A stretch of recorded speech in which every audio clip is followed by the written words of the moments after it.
te rencontrer tel que je suis, m'abandonner.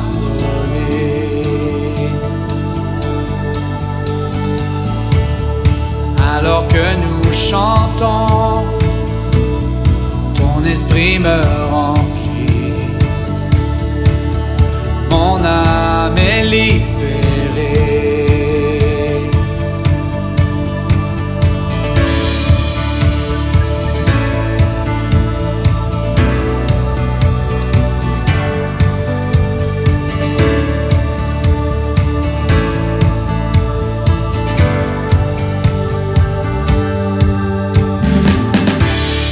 Je viens dans ta maison,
comme toi.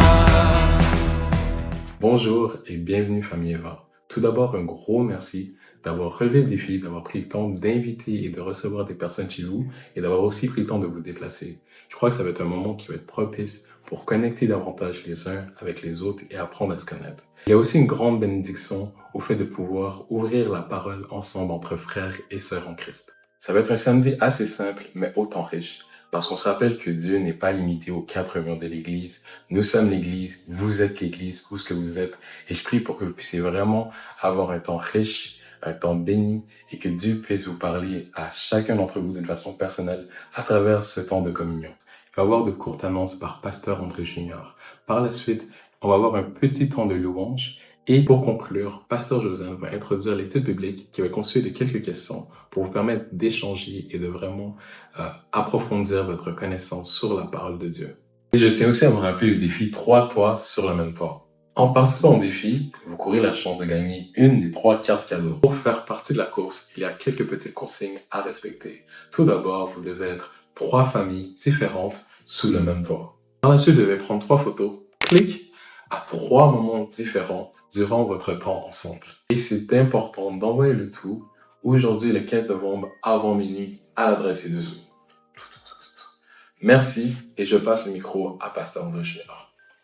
Merci, Pasteur Élie. Alors, vraiment content que vous ayez participé à cette super matinée maison.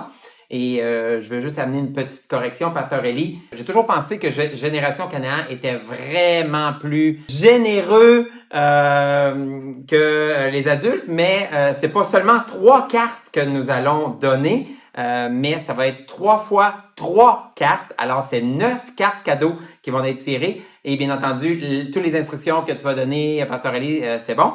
Il s'agit juste là, de suivre ce que vous avez dans les dos et on va pouvoir faire le tirage des cartes dans les jours à venir et de désigner les gagnants. Ce matin, je voulais en profiter pour faire quelques petites annonces rapides avant qu'on puisse aller à la prédication, l'exhortation avec Pasteur Josiane et un temps d'échange entre vous. Je suis convaincu qu'on va avoir une super de bonne matinée. En passant, je vous glisse ça comme ça. N'hésitez pas à nous envoyer des courriels si vous avez vécu de belles choses, vous avez des témoignages que vous voulez rendre de cette belle matinée. N'hésitez pas à nous envoyer des courriels, on est toujours preneurs. Quelques petites annonces, juste de vous rappeler que c'est possible, même si on est dans nos rencontres maison, c'est possible de donner, de soutenir l'Église Vie Abondante et vous pouvez le faire directement par le site internet de l'Eva. Ou par les façons habituelles alors qu'on va être de retour dès samedi prochain à Eva Le Bourgneuf. Dans la première annonce qu'on avait, c'est de mentionner que samedi prochain est une matinée particulière, une matinée spéciale, ça va être vraiment hot. On vous attend en grand nombre, matinée d'évangélisation et de baptême d'eau. Alors, on porte du blanc et n'hésitez pas à porter du blanc pour être solidaire avec nos baptisés. Et lors de cette matinée, on va avoir, pour cette fois-ci, j'oserais m'avancer après plus de 15 ans à l'Église Vie Abondante en disant qu'on va avoir une particularité qu'on n'a jamais eue dans l'histoire de l'Église Vie Abondante, alors qu'on va avoir une personne de l'extérieur qui va venir donner son témoignage.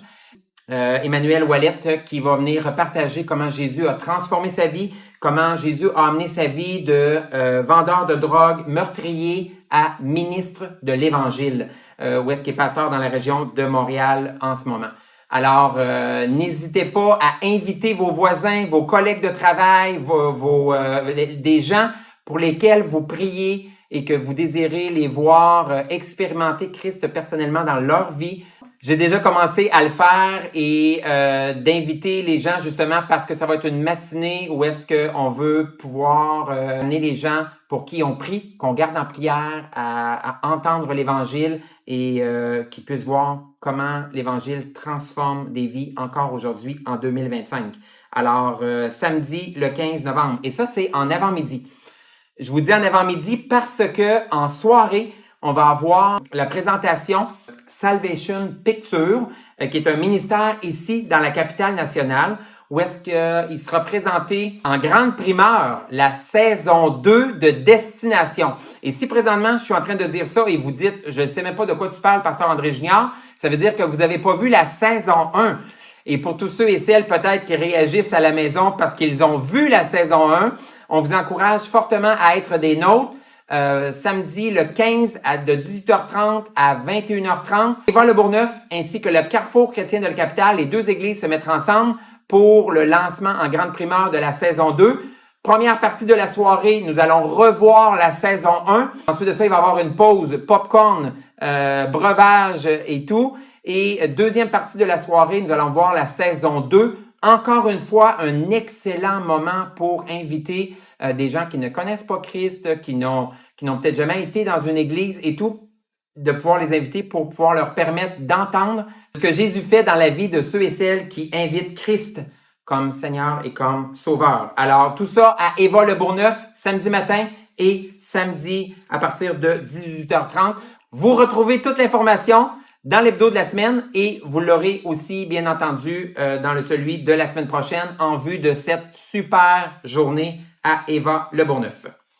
Ensuite de ça, petit rappel pour la conférence des femmes qui va avoir lieu dimanche le 23 novembre prochain avec notre conférencière et pasteur Anne Yank, qui va être avec nous d'ailleurs le samedi matin. Vous allez avoir la chance de l'entendre. Et nous allons laisser les inscriptions ouvertes parce qu'on croit que plusieurs vont vouloir s'inscrire après l'avoir entendu samedi matin le 22 novembre. Mais n'hésitez pas à vous inscrire maintenant pour cette super conférence des femmes qui va avoir lieu dimanche le 23. Et vous avez toutes les informations et détails dans l'hebdo comme mentionné précédemment.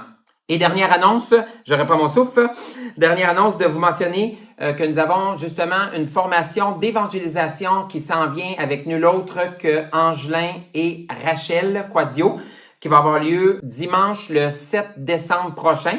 Et vous allez avoir plus d'informations dans les semaines à venir, mais c'est une formation à ne pas manquer. Rachel et Angelin nous partageaient l'importance, alors que dans le temps des fêtes, quelques semaines après la formation, on va se retrouver avec nos familles, avec des amis, avec des connaissances, des collègues de travail, des voisins, et comment on peut partager l'Évangile simplement. Et c'est à ne pas manquer comme formation dimanche le 7 décembre prochain. Je pense que j'ai fait le tour de toutes mes annonces. Je crois que oui. Alors, sans plus tarder, je vous laisse avec Pasteur Josiane pour un bon temps d'exhortation, de prédication et ensuite de ça, un bon temps d'échange avec vos invités. À la prochaine. Bonjour famille Eva, je suis vraiment contente de savoir que vous avez relevé le défi, que vous vous êtes rassemblés. Et je crois vraiment que ce matin, il y a des belles choses qui vont ressortir à travers l'étude qu'on va faire et les discussions que vous allez avoir, les temps de prière aussi. Je vais vous encourager à terminer en fait ce temps d'étude avec un temps de prière. Si l'adoration monte dans vos cœurs, allez-y, louez Dieu. C'est vraiment l'objectif de ce défi-là. 3 toits sous le même toit. On veut que vous puissiez vraiment connecter, vivre l'Église, vous encourager les uns les autres. Alors, sans plus tarder, je plonge dans mon très court message ce matin, juste pour mettre la table. Et par la suite, ça va être vraiment à vous, en fait, d'aller fouiner dans la Bible avec les versets que je vais vous proposer, puis de ressortir vraiment les trésors de ces versets-là. Ensuite, vous allez pouvoir aussi échanger entre vous avec des questions. Donc, j'ai une liste de 10 questions. Vous n'êtes pas obligé de toutes les faire, mais vous allez pouvoir aller là, sélectionner des questions qui vous interpellent plus pour vraiment vous aider à connecter, à échanger, à réfléchir ensemble, à laisser le Saint-Esprit aussi vous transformer, vous révéler des choses, mettre en lumière de certaines choses et vraiment venir vous encourager aussi. Alors, voilà, ça ressemble un petit peu à ça, le petit programme. Donc, je mets la table et vous allez voir un petit peu là, la thématique à travers ma petite histoire qui se veut comique. Bref, j'espère que vous allez rire. Sinon, vous rirez de moi. Avec amour, par exemple, avec amour. Donc, en fait, j'aimerais commencer la petite exhortation avec l'histoire d'un homme qui arrive dans un pays, en fait, un nouveau pays. Puis, il arrive là-bas, là, dans l'aéroport et tout ça. Il est très fier et il dit, moi, je suis un ambassadeur et tout ça. Et là, il arrive aux douanes. Et le douanier le regarde, OK, d'où vous vient cette confiance? Il dit, moi, je suis un ambassadeur. Et le douanier lui dit, OK, parfait, vous êtes un ambassadeur de quel pays? Et il lui dit, je suis un ambassadeur du royaume de Dieu. Et là, le douanier, il fait, OK, et où sont vos papiers diplomatiques? Et là, oh, attends une minute, non, j'ai pas ça. Fait que alors là, fait que là, comme en bon québécois. Alors le douanier lui dit, mais monsieur, qu'est-ce qui me prouve que vous êtes vraiment un ambassadeur? Et normalement, c'est les papiers diplomatiques qui vont témoigner de votre identité. Et alors là, l'ambassadeur fier lui dit, ben, je suis allé à l'église dimanche. C'est une preuve. Et non, ça n'a pas passé auprès du douanier. Alors le douanier lui répond, OK, bon ben monsieur, puisque vous n'avez pas vos papiers diplomatiques, vous n'avez pas accès à l'ambassade et tout ça, vous n'allez pas pouvoir vous rendre et tout. Donc l'homme repart tout confus. Tout ça pour dire que le fait d'être ambassadeur, c'est pas juste de dire qu'on représente le royaume. Il ne suffit pas de dire « je suis chrétien ». C'est vraiment l'importance, en fait, c'est de porter sur soi les signes de notre roi. Donc, lorsqu'on est un ambassadeur, il doit y avoir des signes qui accompagnent notre vie, des choses que les gens vont voir et « ah oui ». Ça, c'est vraiment un vrai ambassadeur. Un peu comme les papiers diplomatiques vont témoigner de notre identité, bien, nous aussi, on a besoin de porter sur nous les signes du roi, les signes que notre roi habite en nous, qu'il nous transforme, que c'est lui qui nous dirige et que c'est lui qui nous inspire aussi. Donc, on a besoin de son caractère, de sa grâce, de sa manière d'aimer, parce que ce sont là nos papiers d'identité spirituelle. Ce sont les fruits de l'esprit. Et donc, vous avez compris un petit peu par cette introduction-là que j'aimerais qu'on fasse une étude ensemble sur ça ressemble à quoi concrètement un ambassadeur du royaume des cieux.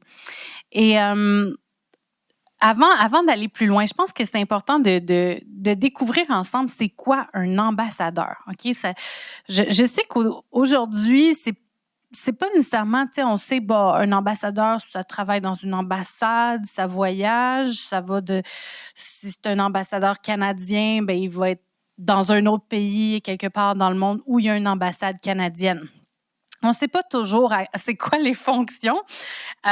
Donc, permettez-moi de vous amener un petit peu. On va aller voir à l'époque de Jésus, OK, parce que lorsque le Nouveau Testament a été écrit, il y avait un contexte historique à ce moment-là et les ambassadeurs avaient un rôle. Et aujourd'hui, on a aussi nos ambassadeurs qui ont un rôle très similaire qui va se vivre un petit peu différemment tout de même, mais l'essentiel reste le même. Donc, on voit que dans le monde antique, à l'époque de Jésus et de Paul, un ambassadeur, c'était une personne qui était choisie pour représenter un roi, représenter un seigneur, représenter une autorité suprême d'un pays. Donc, il allait représenter un roi, une cité ou un empire. Auprès d'un autre peuple. Donc, il était choisi et envoyé vers un autre peuple pour représenter son roi, sa cité et son empire. Il portait l'autorité de celui qui l'envoyait. Il parlait en son nom et devait transmettre fidèlement son message sans le modifier ni le diluer. Ça, c'est super important. Donc, il portait l'autorité de celui qui l'envoyait. Il parlait en son nom et devait transmettre fidèlement son message. Dans l'Empire romain, par exemple, lorsqu'une colonie était établie dans un nouveau pays qui avait été conquis, on envoyait des citoyens romains pour représenter la culture romaine, les valeurs romaines et les lois de Rome. Donc, il y avait un groupe de citoyens romains choisis pour devenir des ambassadeurs dans la nouvelle colonie. Donc, c'est dans ce contexte-là que Paul va écrire aux croyants dans 2 Corinthiens 5, verset 20. Il a dit « Nous faisons donc les fonctions d'ambassadeurs pour Christ, comme si Dieu exhortait par nous. Nous vous en supplions au nom de Christ, soyez réconciliés avec Dieu. » Donc, à ce moment-là, à cette époque-là, les lecteurs comprenaient vraiment qu'est-ce que ça comprenait, en fait. Ils comprenaient ce que ça comprenait, ce verset-là, ce que ça voulait dire. Donc, l'image, c'était vraiment le fait d'être chrétien. Le fait d'être chrétien, en fait, c'était vraiment clair dans l'esprit des gens que c'était de vivre dans un monde étranger, tout en représentant la culture et le message d'un autre royaume, celui de Dieu. Et comme un ambassadeur, nous aussi, nous sommes envoyés avec une mission. Appeler les hommes à la réconciliation avec leur roi. La réconciliation. Un mot que j'aimerais que vous gardiez en tête pendant cette étude-là, que vous puissiez discuter.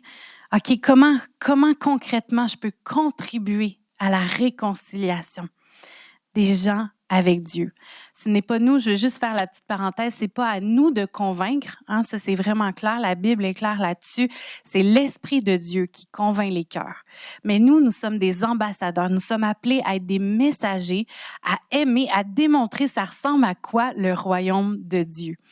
Et d'encourager les gens, de les exhorter, de les encourager à se réconcilier avec Dieu. Donc, si chacun de nous est un ambassadeur du royaume de Dieu, alors, ensemble, nous formons l'ambassade. C'est un avant-goût du ciel sur terre. L'Église, c'est ce lieu où la culture du royaume devient visible. Et quand on parle de lieu, c'est là où nous sommes assemblés. Hein? Ce n'est pas un bâtiment, mais en ce moment, nous vivons l'Église ce matin. On a plein de petites églises, Eva, un peu partout dans les maisons. Alors, l'Église, c'est ce lieu où la culture du royaume devient visible, où la culture et la présence du roi, en fait, la présence du roi se fait sentir. Et d'où les ambassadeurs repartent pour porter le message de la réconciliation. Alors, on vit ensemble ces choses-là et il y a des gens qui vont même venir, qui viennent de l'extérieur, voir c'est quoi qui se passe ici, c'est quoi cette ambassade et vont goûter à la présence de Dieu. Et nous, en tant qu'ambassadeurs, on vient, on se rassemble, on est ressourcés et on repart toujours avec une mission. On devrait toujours avoir cette pensée que lorsque nous avons eu des temps, pas forcément juste le samedi matin, mais lorsqu'on a eu des temps avec des frères et des sœurs dans la foi, lorsqu'on repart, on devrait repartir avec un mandat, avec une mentalité qui est en mission. Et je veux vraiment vous amener à réaliser, frères et sœurs, si vous ne l'avez pas encore réalisé, le Québec est réellement une terre missionnaire. Le Québec est réellement une terre missionnaire. Les gens ont besoin d'entendre parler de Jésus, mais ils ont besoin de bien entendre parler de Jésus. Ils ont besoin de voir et de connaître de vrais ambassadeurs. Pas seulement des gens qui se promènent et disent « Ah oui, je suis chrétien, je porte une croix, je suis chrétien. » Oui, mais ils sont où? Ils sont où les fruits? Montre-moi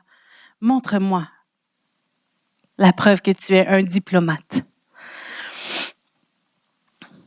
Donc, même si chaque croyant est un ambassadeur, alors l'Église, elle peut être vue comme l'ambassade du royaume sur terre. Et une ambassade appartient à la nation qu'elle représente.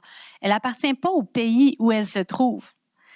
Donc, en tant qu'Église, nous n'appartenons pas au Québec, nous n'appartenons pas au Canada. Nous sommes ici, sur cette terre, en mission. Et nous appartenons au roi des rois. Donc, de la même manière, l'Église vit dans ce monde, mais elle n'appartient pas à ce monde. Jésus a dit dans Jean 17, 16, « Ils ne sont pas du monde, comme moi, je ne suis pas du monde. » Et Paul va ajouter aussi dans Philippiens 3, 20, « Nous sommes citoyens des cieux. »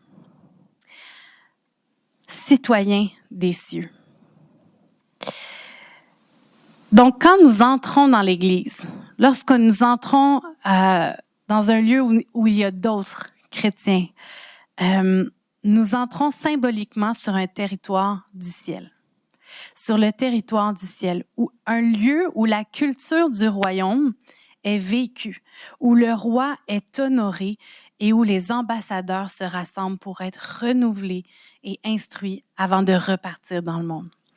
Et c'est ce qu'on va faire ce matin. Je veux vraiment vous encourager à aller chercher ce que vous avez, ce que Dieu a prévu pour vous ce matin. Que ce soit pas juste des conversations de surface, toutes cute, comme on dit, mais vraiment que vous puissiez oser aller en profondeur, être vrai, être authentique, de dire ça, là, pour moi, c'est vraiment un défi. J'ai besoin que Dieu m'aide avec ça parce que je sais, je prends conscience, je le sais que je suis pas un bon ambassadeur de Christ dans cet aspect-là de ma vie. J'ai besoin de prière. Puis, c'est tellement magnifique qu'est-ce qui va ressortir de ça. Parce que le roi est honoré au milieu de nous et nous pouvons vraiment vivre la culture du royaume. Donc, l'Église, comme une ambassade, elle a plusieurs rôles. En tant qu'Église, nous avons tous le rôle de représenter le roi et sa parole avec fidélité. Donc, l'Église ne devrait pas parler en son propre nom, mais nous parlons au nom de Christ. Nous sommes appelés en tant qu'Église à accueillir et protéger. Donc, représenter le roi, accueillir et protéger. Donc, nous sommes appelés à être un refuge spirituel, un safe space, comme on dit en anglais. Donc, un lieu sécure, un refuge spirituel pour ceux qui cherchent la vérité et la paix avec Dieu. Pas un endroit où est-ce qu'ils vont se sentir jugés ou culpabilisés. Puis je crois qu'on le fait vraiment bien à l'Eva. Et on a besoin de voir comment est-ce que nous, en tant qu'ambassadeurs, on peut encore mieux contribuer à cet environnement-là.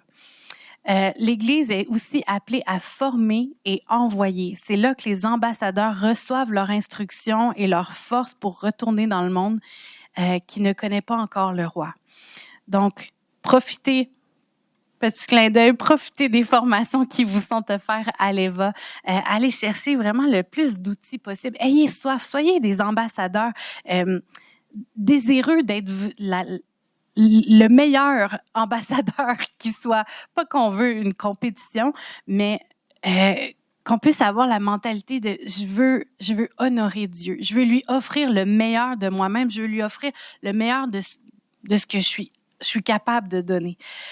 Donc, pas juste des ambassadeurs passifs, mais des ambassadeurs assoiffés qui allons chercher, qui lisons la parole, qui cherchons à la comprendre, qui posons des questions, qui ne restons pas seuls lorsqu'on a des moments de doute ou peu importe, mais vraiment qu'on soit des ambassadeurs actifs et engagés, passionnés. Et finalement, l'Église est appelée à préparer le retour du roi. Donc, parce que l'ambassade, en fait, elle est temporaire, hein? Elle annonce et elle prépare la venue du royaume pleinement établi. Donc, en tant qu'ambassade des cieux, nous sommes là pour préparer le royaume, préparer la venue de Dieu, de Jésus, et vraiment que nous sommes appelés à préparer, un peu comme Jean-Baptiste a préparé la venue de Jésus.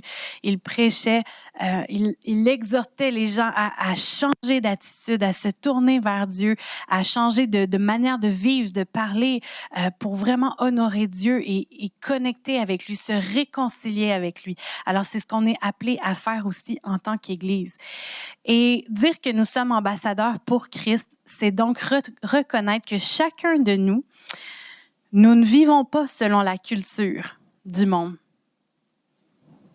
Nous ne vivons pas selon la culture du monde, mais selon celle du ciel. Nous parlons au nom du roi, pas en notre propre nom. Ça ne veut pas dire qu'on n'a pas le droit à nos opinions, mais assurons-nous que lorsqu'on parle de Jésus, que ce ne soit pas notre propre perspective, mais que ce soit une perspective qui est inspirée de la parole de Dieu, que ce soit ce que Dieu a dit de lui-même et non pas quelque chose qui va être teinté de notre compréhension humaine et de notre vouloir aussi, parce que ça serait un autre sujet, mais trop souvent, on essaie de modeler Dieu pour que nous, on soit confortables avec ce modèle-là. Donc, assurons-nous de ne pas diluer le message de Jésus pour le rendre plus doux aux oreilles des gens. On n'est pas appelé à modifier son message, mais on est appelé à le vulgariser. Donc, à le rendre accessible, à ce que les gens comprennent. Et troisièmement, nous avons la responsabilité sacrée de refléter sa justice, sa grâce et sa vérité dans tout ce que nous faisons. Sa justice, sa grâce et sa vérité. Et c'est pour ça que Romains 12:2 nous encourage et nous dit « Ne vous conformez pas au siècle présent, mais soyez transformés par le renouvellement de l'intelligence. » Donc, ça ne veut pas dire je vais vous laisser discuter entre vous. Qu'est-ce que ça veut dire, qu'est-ce que ça ne veut pas dire selon vous, ce passage-là. Et dans Matthieu 5:16, ça dit que votre lumière luise ainsi devant les hommes afin qu'ils voient vos bonnes œuvres et glorifient votre Père qui est dans les cieux. À travers ce qu'on fait, les gens peuvent voir Dieu et voir l'amour de Dieu à travers nous, en fait. Donc, dans le monde antique, un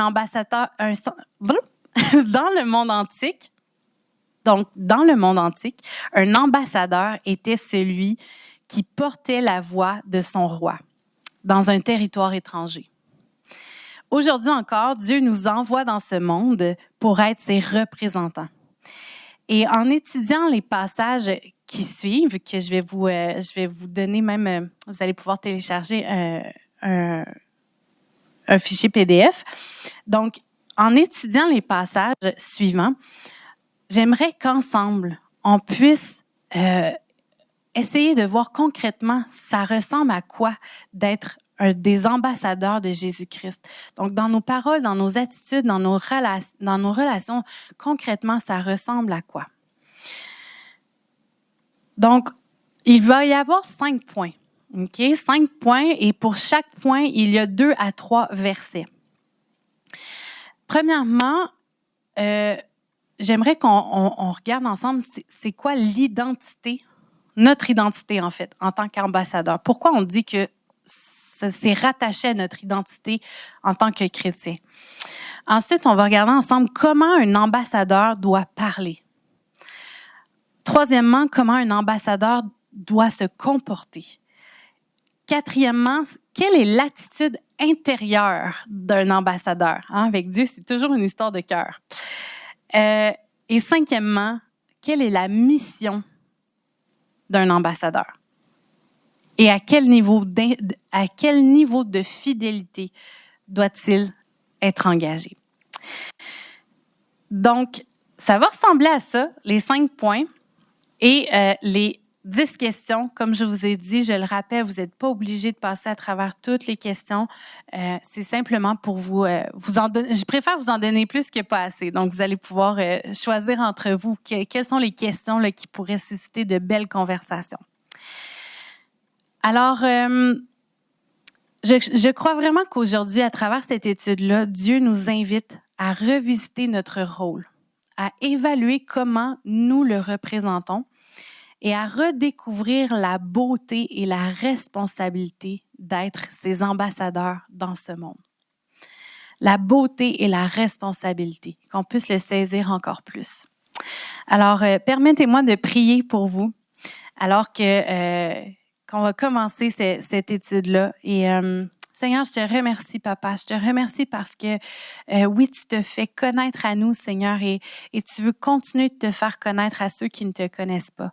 Seigneur, je te remercie que même si on est imparfait, même si on est toujours en chemin, Seigneur, tu veux nous utiliser, tu choisis de nous utiliser, tu choisis de nous envoyer, Seigneur Dieu, afin de te représenter.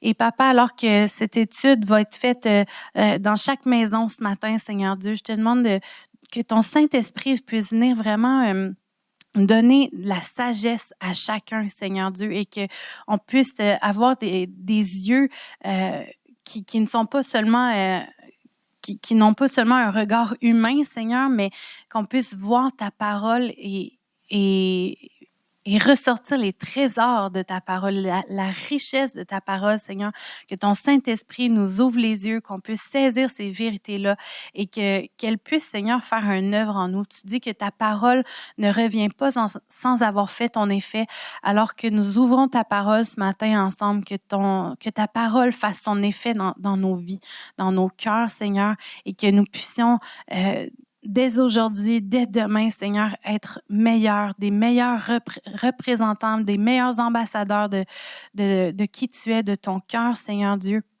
Et je te remercie, Seigneur, parce que tu es un Dieu patient envers nous, Seigneur. Tu sais que parfois, on a mal fait notre job, Seigneur, puis on t'a mal représenté et on te demande pardon, Seigneur Dieu. Et merci, Seigneur, de venir renouveler en nous, Seigneur, ce désir, Seigneur Jésus, de marcher pour toi, de te représenter, de vraiment saisir cette responsabilité-là et la beauté de cette mission-là, Seigneur Dieu. Prends soin de tes enfants. Je te bénis, Jésus, pour ton Église. Merci, Éternel. Et que toute la gloire te soit rendue. En ton nom, Jésus. Amen. Nous vous proposons un court temps de louange avant de commencer l'étude biblique. Alors, bon temps de louange.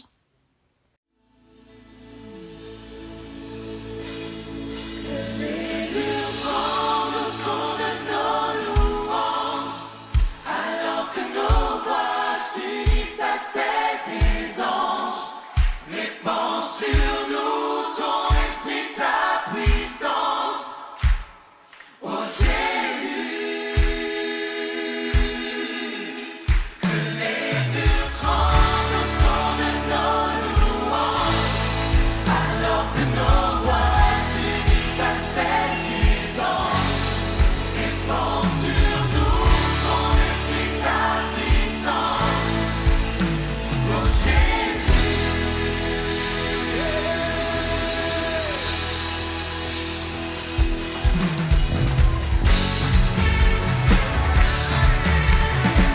Bonjour à tous, bienvenue à l'église MLK.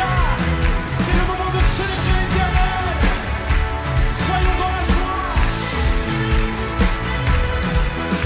Je louerai sur les monts et du fond des vallées.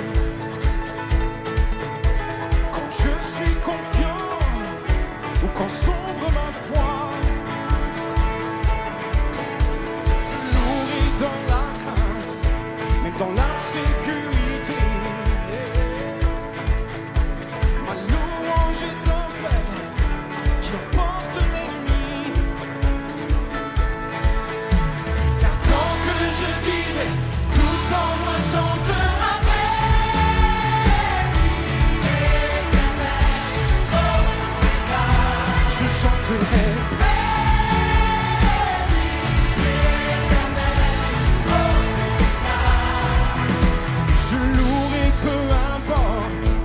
Que dicte mon âme,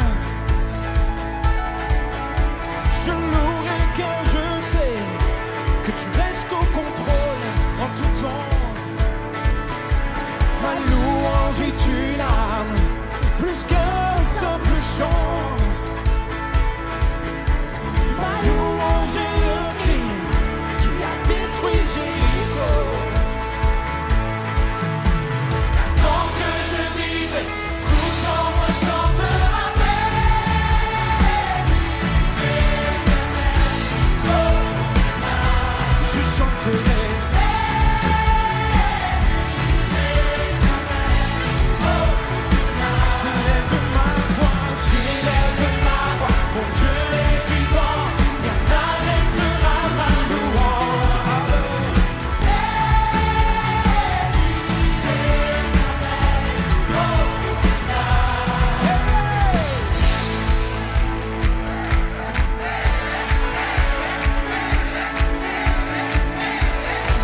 Je louerai l'Éternel, je louerai l'Éternel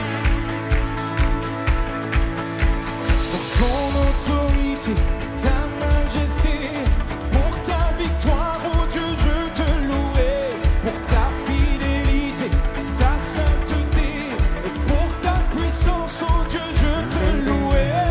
Ton autorité, ta majesté, pour ta victoire, oh Dieu, je te louerai.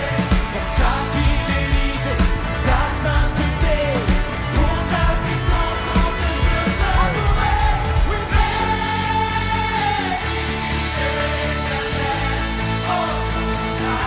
encore plus fort.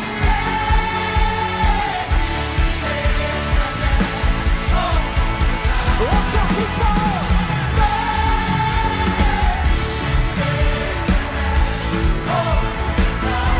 Je le célébrerai.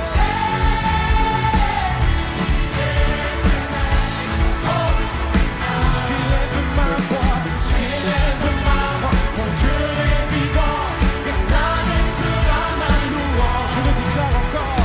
J'élève ma voix, mon Dieu est vivant, rien n'arrêtera ma louange. J'élève encore ma voix. Rien n'arrêtera ma louange. Alors,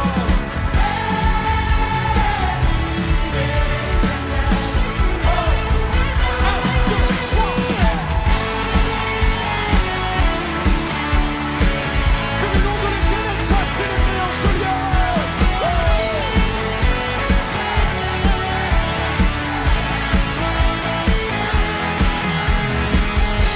Que ceux qui vivent et qui respirent louent son nom. Oh, louent son nom. Que ceux qui vivent et qui respirent louent l'Éternel. Louent l'Éternel. Que ceux qui vivent oh, qui respirent louent son nom. Louent son nom. Que ceux qui vivent et qui respirent louent son nom. Louent son nom.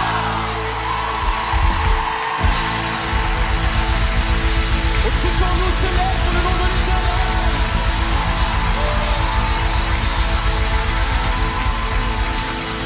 Je louerai l'Éternel, je louerai l'Éternel. Je louerai l'Éternel, je louerai l'Éternel.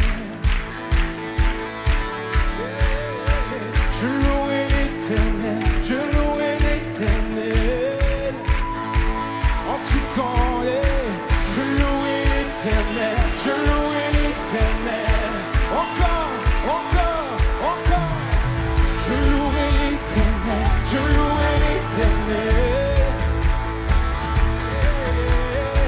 Je louerai l'Éternel, je louerai l'Éternel. Alors bénis Dieu mon âme, juste la chorale. 2, 3, oui.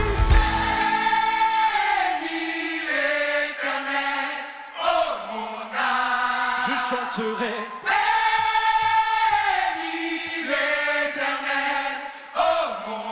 Je déclarerai encore béni.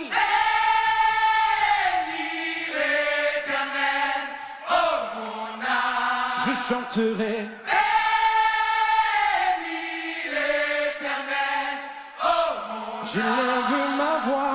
J'élève ma voix, mon Dieu est vivant, rien n'arrêtera ma louange. J'élève ma voix, mon Dieu est vivant, rien n'arrêtera ma louange. Alors je bénis l'Éternel. Bénis l'Éternel, oh mon âme.